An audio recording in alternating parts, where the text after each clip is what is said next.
Hello students, कैसे हो आप सब। आई होप आप सब बिल्कुल अच्छे होंगे। So welcome back to debit credit classes with Sarita. आज हमारा state PGT commerce MCQ series का डे 4 है। सो अगर किसी भी स्टूडेंट की लास्ट क्लासेस मिस हो गई हैं तो आप सिंपली चैनल पे जाके प्लेलिस्ट चेक कर सकते हैं। और जो भी न्यू स्टूडेंट हैं वो चैनल को प्लीज़ ज़रूर सब्सक्राइब कर लें, क्योंकि हम कंप्लीट सिलेबस का रिवीजन एमसीक्यूज़ के ही थ्रू कवर करेंगे। तो चलो स्टार्ट करते हैं आज का सेशन क्वेश्चन नंबर 91 से। This is the evidence of business transactions which provide information about nature of transaction and the amount involved in it. तो क्वेश्चन में आपसे पूछा है कि इनमें से कौन सा ऐसा डॉक्यूमेंट है जो बिजनेस ट्रांजैक्शंस का प्रूफ है और साथ में बिजनेस ट्रांजैक्शंस की डिटेल भी देता है, जैसे कि नेचर ऑफ ट्रांजैक्शन क्या है, अमाउंट कितने अमाउंट का ट्रांजैक्शन है। ऑप्शंस हैं वाउचर, सोर्स डॉक्यूमेंट, लेजर या ट्रायल बैलेंस। तो इसका राइट आंसर होगा option number B, source document, क्योंकि सोर्स डॉक्यूमेंट ट्रांजैक्शंस का ओरिजिनल प्रूफ होता है। इसमें सब कुछ मेंशन होता है कि किस तरह का वो ट्रांजैक्शन है, कितने अमाउंट का ट्रांजैक्शंस हैं, सब इसके अंदर मेंशन होता है। तो right answer option number B हो जाएगा। नेक्स्ट क्वेश्चन है, which of the following correctly explain the role of source documents in accounting. तो सोर्स डॉक्यूमेंट का रोल क्या है अकाउंटिंग में। तो देखो, सोर्स डॉक्यूमेंट ट्रांजैक्शंस का एविडेंस होता है, इसी के बेसिस पे हम अकाउंटिंग एंट्रीज रिकॉर्ड करते हैं। इसलिए राइट आंसर होगा option number B, they provide evidence and form of basis for recording transactions. ये एविडेंस भी होता है और अकाउंटिंग में रिकॉर्डिंग करने के लिए बेसिस भी प्रोवाइड करता है। नेक्स्ट क्वेश्चन है, a receipt issued for cash received from debtor is classified as. तो देखो, जब डेटर से पैसा रिसीव होता है तब उसको हम एक रिसिप्ट इशू करते हैं। तो वो जो रिसिप्ट होती है उस रिसिप्ट को क्या कहते हैं। ऑप्शंस हैं accounting voucher, source document and supporting evidence, nominal account, ledger entry. तो इसका राइट आंसर होगा option number B, source document and supporting evidence, क्योंकि जब रिसिप्ट एक ऐसा प्रूफ है जो ये अकाउंटिंग का स्टार्टिंग एविडेंस होता है। जब हम अकाउंटिंग करते हैं तो ये हमें बेसिक एविडेंस प्रोवाइड करता है सोर्स डॉक्यूमेंट। तो इसीलिए इसके बेसिस पे हम एंट्री पास करते हैं। तो right answer option number B हो जाएगा कि जो रिसिप्ट होती है वो एक सोर्स डॉक्यूमेंट है और इसी के बेसिस पे हम अकाउंटिंग करते हैं। नेक्स्ट क्वेश्चन है, which of the following is not a characteristics of cash memo. तो जो कैश मेमो होता है उसका इनमें से कौन सा कैरेक्टर नहीं है। ऑप्शंस हैं प्रीपेड बाय सेलर, तो ये कैरेक्टरिस्टिक्स है, क्योंकि जब सेलर गुड्स अपना बेचता है तो वो कैश मेमो इशू करता है। जब कैश में गुड्स को सेल करता है तो उस टाइम सेलर बनाता है कैश मेमो को। ऑप्शन बी है issued only in credit transactions. तो ये कैश मेमो का कैरेक्टरिस्टिक्स नहीं है, क्योंकि जो कैश मेमो होता है वो कैश सेल्स के लिए होता है, क्रेडिट सेल्स के लिए नहीं होता। तो ये इसका कैरेक्टरिस्टिक्स नहीं है। तो राइट आंसर इसका ऑप्शन नंबर बी हो जाएगा। नेक्स्ट क्वेश्चन है, why are source documents called supporting documents. तो जो सोर्स डॉक्यूमेंट है उनको हम सपोर्टिंग डॉक्यूमेंट क्यों बोलते हैं, क्या रीज़न है। Because they support journal entries, because they support auditors, because they replace vouchers, because they summarise accounts. तो इसका राइट आंसर होगा option number A, because they support journal entries with their evidence. देखो, जब हम journal entry पास करते हैं तो उसके पीछे कुछ ना कुछ प्रूफ होता है, और ये जो प्रूफ होता है इसी को बोलते हैं हम सोर्स डॉक्यूमेंट। इसलिए ये जर्नल एंट्रीज को सपोर्ट करता है सोर्स डॉक्यूमेंट, और इसीलिए इसको बोलते हैं सपोर्टिंग डॉक्यूमेंट। ठीक है, तो राइट आंसर ऑप्शन नंबर ए होगा। नेक्स्ट क्वेश्चन है, if transaction is recorded without a source document it violets which principle. तो देखो, अगर हम बिना किसी प्रूफ के ट्रांजैक्शंस को रिकॉर्ड कर देंगे तो अकाउंटिंग, वो कौन से अकाउंटिंग प्रिंसिपल के अगेंस्ट होगा। कोई भी जो हम ट्रांजैक्शन रिकॉर्ड करते हैं तो उसके पीछे कुछ ना कुछ प्रूफ होता है ना, किसी प्रूफ के बेसिस पे ही हम अकाउंटिंग करते हैं। तो अगर हम बिना किसी सोर्स डॉक्यूमेंट के, बिना किसी प्रूफ के अगर ट्रांजैक्शन करते हैं तो वो कौन से प्रिंसिपल को वायलेट करता है। तो देखो, अकाउंटिंग का एक सिंपल सा गोल्डन रूल होता है, नो प्रूफ नो एंट्री। हर एक ट्रांजैक्शन तभी वैलिड होता है जब उसके पास प्रॉपर एविडेंस हो। इसलिए इसका राइट आंसर है option number C. Next question, which of the following correctly distinguish an invoice from receipt. तो इसमें से इनवॉइस और रिसिप्ट में क्या डिफरेंस है, कौन सा ऑप्शन सही है जो बताता है इनवॉइस और रिसिप्ट में डिफरेंस। तो देखो, जो इनवॉइस है ना, इनवॉइस होता है, इनवॉइस को हम तब इशू करते हैं जब गुड्स क्रेडिट पे बेचे जाते हैं। और रिसिप्ट कब इशू करते हैं, रिसिप्ट को हम तब इशू करते हैं जब डेटर से पेमेंट रिसीव हो जाती है, क्योंकि ये प्रूफ होता है कि पैसे मिल गए। तो इसका राइट आंसर होगा option number B. Invoice is for credit sale and receipt is for cash sales. Next question है, the duplicate copy of sales invoice is retained by seller primarily for. तो क्वेश्चन में आपसे पूछा है कि जो seller है, तो सेलर जब सेल्स इनवॉइस की डुप्लीकेट कॉपी अपने पास रखता है तो उसके पीछे मेन क्या पर्पस होता है, क्यों रखता है वो अपने पास डुप्लीकेट कॉपी को। तो इसका राइट आंसर होगा option number B, recording in books of accounts and future references. जब भी सेलर डुप्लीकेट कॉपी अपने पास रखेगा, उसके पीछे का ये लॉजिक होता है ताकि उसके बेसिस पे वो अकाउंटिंग एंट्रीज पास कर सके और फ्यूचर में जो रिकॉर्ड्स है उसको चेक कर सके। Next question, which document act as evidence of credit purchase for buyer. तो जब कोई भी बायर उधार पे माल खरीदता है तो उसके पास क्या एविडेंस होता है, कौन सा एविडेंस होता है जो बताता है कि उसने माल उधार पे क्रेडिट पे परचेज किए हैं। ऑप्शंस हैं कैश मेमो, तो ये नहीं है क्योंकि कैश मेमो तब इशू होता है जब कैश परचेज या कैश में सेल होता है। तो जो कैश ट्रांजैक्शन के लिए होता है कैश मेमो, तो क्रेडिट ट्रांजैक्शन के लिए नहीं होता ये। नेक्स्ट है रिसिप्ट, तो रिसिप्ट हमें तब मिलती है जब पेमेंट हो जाती है।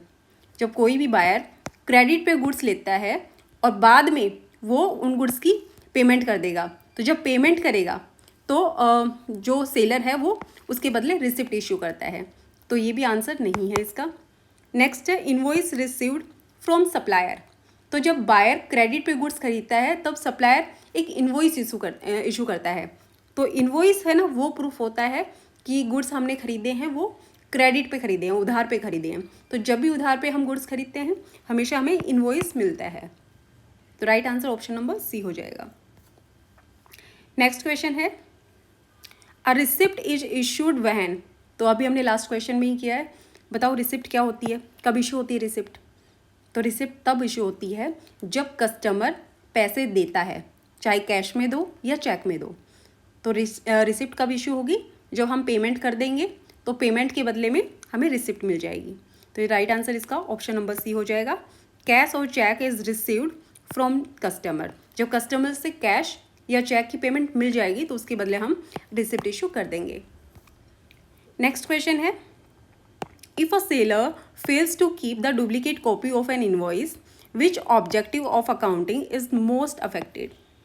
तो देखो, जब कोई भी सेलर है वो डुप्लीकेट कॉपी अपने पास नहीं रखता, रखनी जरूरी है ना। देखो, ओरिजिनल कॉपी तो वो बायर को दे देता है और डुप्लीकेट कॉपी अपने पास रखता है। तो अगर वो डुप्लीकेट कॉपी अपने पास नहीं रखेगा तो अकाउंटिंग का कौन सा ऑब्जेक्टिव अफेक्ट होगा। Option A matching, option B completeness of records, option D C है dual aspect, option D money measurement. तो देखो, अकाउंटिंग का जो मेन ऑब्जेक्टिव होता है ना, इसको डुप्लीकेट कॉपी और इनको रखना, इनका मेन जो ऑब्जेक्ट ये होता है कि हर एक ट्रांजेक्शन का कंप्लीट रिकॉर्ड हमारे पास हो, कंप्लीट रिकॉर्ड मेंटेन करना पड़ता है। तो इसका right answer option number B हो जाएगा, completeness of record. Next question है, which of the following correctly explains the role of pay in slip. तो पे इन स्लिप का एक्चुअल रोल क्या है। देखो, जब हम बैंक में कैश या चेक डिपॉजिट करते हैं तो उस टाइम हमें एक स्लिप भरनी पड़ती है, जिसका हाफ पार्ट तो बैंक अपने पास रख लेता है और बाकी हाफ पार्ट हमें एज अ प्रूफ दे देता है। तो जो हाफ पार्ट हमें देता है तो उसी को बोलते हैं हम पे इन स्लिप। ये एक सोर्स डॉक्यूमेंट होता है जो ये प्रूव करता है कि भाई हमने अपने जो पैसे हैं वो बैंक में डिपॉजिट कर दिए हैं। इसलिए राइट आंसर इसका ऑप्शन नंबर सी हो जाएगा कि it is a source document for depositing cash या फिर चेक। हमने कैश या चेक बैंक में डिपॉजिट कर दिया है, इसका प्रूफ होता है पे इन स्लिप। नेक्स्ट क्वेश्चन है the काउंटरफॉयल of pay in slip is retained bye. तो पे इन स्लिप का जो काउंटरफॉयल मीन्स जो छोटा वाला स्लिप होता है ना, हाफ तो बैंक आप ये देखो ऐसे स्लिप भरते हैं हम एक जब बैंक में जाते हैं कैश या फिर हम चेक डिपॉजिट करते हैं, जिसमें आधा ये वाला जो पार्ट है ये बैंक अपने पास रखता है और जो जिसका छोटा वाला पार्ट है ये हमें दे देता है, तो इसको बोलते हैं पे इन स्लिप। इसको काउंटरफॉयल मीन्स छोटा वाला जो स्लिप का पार्ट होता है ये किसके पास रहता है, ये रहता है कस्टमर जिसने डिपॉजिट किया है, मीन्स डिपॉजिटर जिसने पैसे डिपॉजिट किए हैं उसके पास रहता है। तो राइट आंसर इसका ऑप्शन नंबर बी हो जाएगा कि कस्टमर के पास ये रिटेन रहता है। नेक्स्ट क्वेश्चन है in modern banking when pay in slip are dropped in a box where are counterfoil notes sign.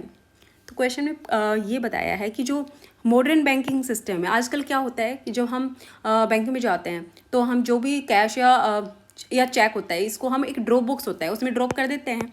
तो जब हम पे इन स्लिप को बॉक्स में डाल देते हैं तो हमें जो काउंटरफॉल होता है उस पर तुरंत साइन नहीं करना होता है। तो इसका राइट आंसर हो ऑप्शन नंबर सी। क्यों नहीं करना होता है? Because of deposits are processed later without immediate acknowledgement. Next a cheque become valid only when. तो चेक को वैलिड बनाने में सबसे इम्पोर्टेंट कंडीशन क्या है? Option A it is printed by bank, option B it is signed by the drawer, it is stamped and it is verified by auditor. तो right answer इसका option number B हो जाएगा, it is signed bye drawer. तो देखो drawer का signature बहुत ज़रूरी होता है चेक पे। बिना सिग्नेचर के बैंक पेमेंट नहीं कर सकता। बैंक केवल तभी पेमेंट करेगा जब जो सिग्नेचर है वो मैच हो जाता है। तो राइट आंसर इसका ऑप्शन नंबर बी होगा, सिग्नेचर इंपॉर्टेंट है चेक को वैलिड बनाने के लिए। Which of the following documents serve as both a source document and a record for future reference of bank transaction. तो कौन सा डॉक्यूमेंट बैंक ट्रांजेक्शन्स का प्रूफ भी है और साथ में फ्यूचर रिकॉर्ड्स के लिए काम भी आता है? तो इसका right answer option number C हो जाएगा, पे इन स्लिप काउंटरफॉयल। देखो आपको लग सकता है कि काफ़ी जो क्वेश्चंस हैं वो सिमिलर लग रहे होंगे, तो उसका रीज़न ये है कि जो हम MCQs हैं वो टॉपिक वाइज कवर कर रहे हैं। जैसे आज का टॉपिक है हमारा ओरिजिन ऑफ ट्रांजेक्शन्स, तो सारे क्वेश्चन इसी टॉपिक से रिलेटेड हैं, इसलिए आपको सिमिलर लग रहे होंगे।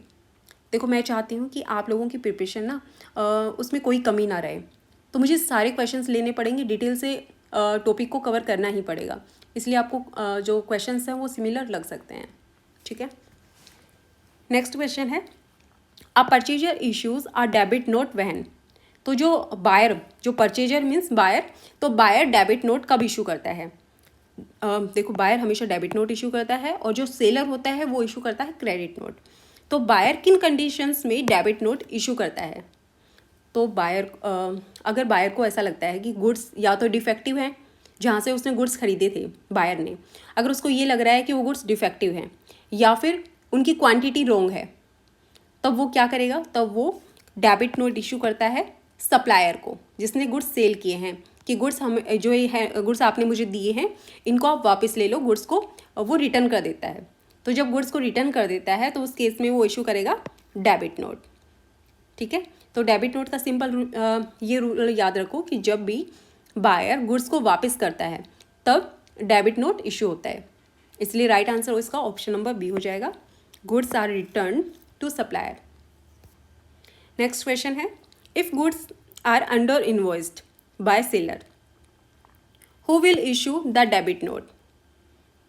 देखो अभी हमने लास्ट क्वेश्चन में बताया था ना कि डेबिट नोट हमेशा कौन इशू करता है?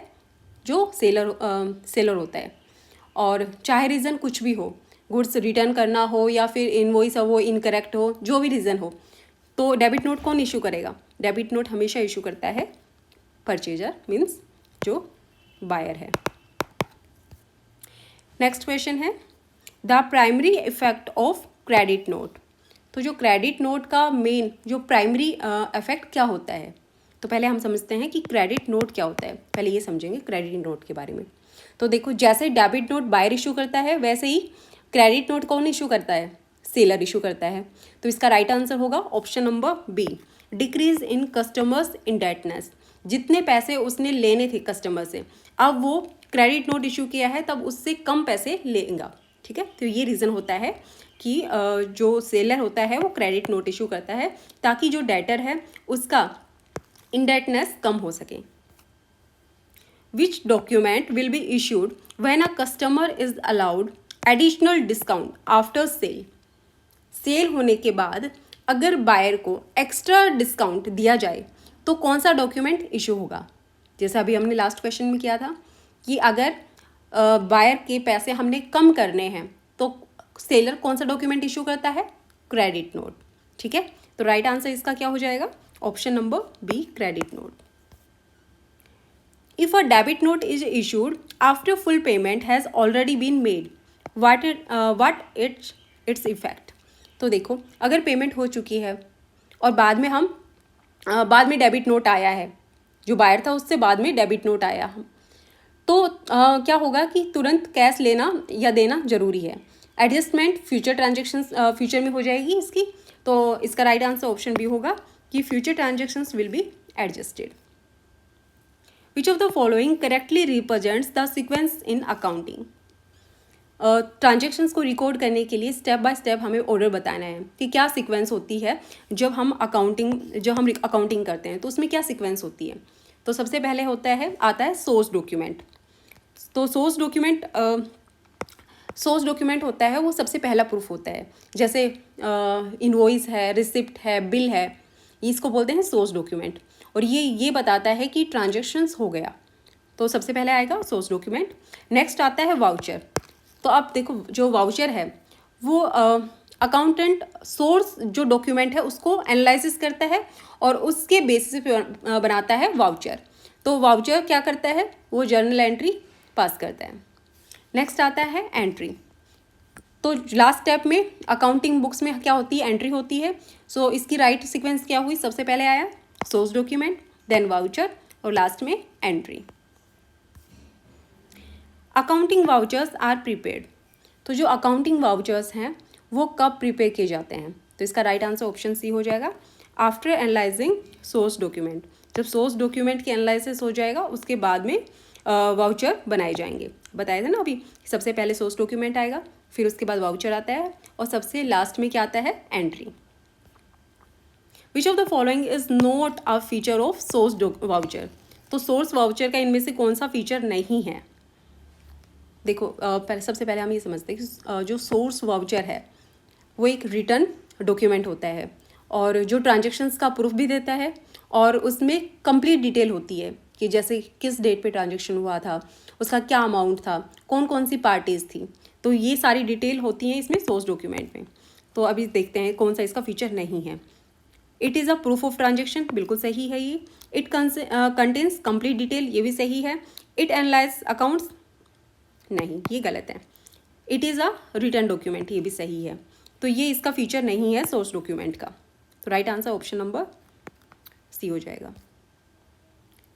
नेक्स्ट क्वेश्चन है, which of the following ensures authenticity and authorization of an accounting vouchers. तो देखो, अकाउंटिंग वाउचर्स और जो अकाउंटिंग वाउचर्स हैं उनकी ऑथेंटिसिटी और जो अप्रूव्ड ऑथराइजेशन कैसे माना जाता है। सबसे पहले क्या होता है कि वाउचर तभी वैलिड माने जाते हैं जब वो प्रॉपर अप्रूव्ड हो। किससे अप्रूव्ड हो, कोई भी जो रिस्पॉन्सिबल पर्सन है उसके सिग्नेचर होने चाहिए वाउचर के ऊपर। ठीक है, तो राइट आंसर इसका ऑप्शन नंबर बी हो जाएगा, signature of accountant and authorised signatory. तो इनके जब सिग्नेचर होंगे तभी वाउचर को सही माना जाएगा, ऑथोराइज्ड माना जाएगा। Transfer vouchers are prepared to record. Transfer voucher किस टाइप के ट्रांजेक्शन्स के लिए यूज़ होता है। देखो, सबसे पहले ये देखो कि वाउचर्स है ना वो दो तरह के होते हैं। फर्स्ट होता है कैश वाउचर, दूसरा होता है ट्रांसफ़र वाउचर। तो कैश वाउचर होता है जिसमें हम कैश रिलेटेड ट्रांजेक्शन्स को रिकॉर्ड करते हैं, और जो ट्रांसफ़र वाउचर होता है उसमें हम नॉन कैश ट्रांजेक्शन्स के लिए यूज़ करते हैं। जैसे डेप्रिसिएशन एक नॉन कैश ट्रांजेक्शन है, तो ये सिर्फ एडजस्टमेंट एंट्रीज़ के लिए यूज होता है, जैसे डेप्रिसिएशन के लिए। तो अगर किसी ट्रांजेक्शन में कैश इन्वॉल्व नहीं है तो वो होगा ट्रांसफ़र वाउचर। तो राइट आंसर इसका हो जाएगा non cash transactions. Transfer voucher use होता है नॉन कैश ट्रांजैक्शंस के लिए। Next, credit note is prepaid. तो जो क्रेडिट नोट है वो कब प्रीपेड होता है? तो इसका राइट आंसर ऑप्शन ए हो जाएगा, when credit is given to an account. मतलब जब हम किसी अकाउंट में हम बेनिफिट देते हैं, क्रेडिट देते हैं, तो उसको बोलते हैं credit note. Cash vouchers are of which type. तो जो कैश वाउचर का मतलब क्या है? तो कैश वाउचर का मतलब होता है जहाँ कैश का इनफ्लो या आउटफ्लो होता है। तो आप देखो कैश वाउचर ना वो मेनली दो तरह के होते हैं, एक तो होता है डेबिट वाउचर और एक होता है क्रेडिट वाउचर। डेबिट वाउचर्स वो होते हैं जिसमें हम कैश की पेमेंट्स को रिकॉर्ड करते हैं, और क्रेडिट वाउचर में कैश रिसीव जो भी होता है उसको हम क्रेडिट वाउचर में यूज़ करते हैं। तो राइट आंसर इसका ऑप्शन ए हो जाएगा, डेबिट एंड क्रेडिट वाउचर। तो कैश वाउचर किसके लिए, कैश वाउचर के टाइप क्या हैं? डेबिट वाउचर और क्रेडिट वाउचर।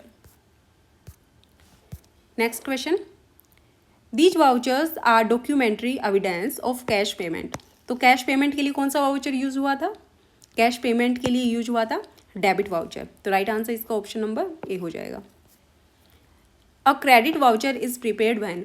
तो क्रेडिट वाउचर कब प्रीपेड किया जाता है? तो इसका राइट आंसर ऑप्शन बी हो जाएगा, जब कैश रिसीव होता है, कहीं से कैश रिसीव होगा तो हम क्रेडिट वाउचर बनाते हैं। सो आज के लिए इतना ही, बाकी हम नेक्स्ट क्लास में कंटिन्यू करेंगे।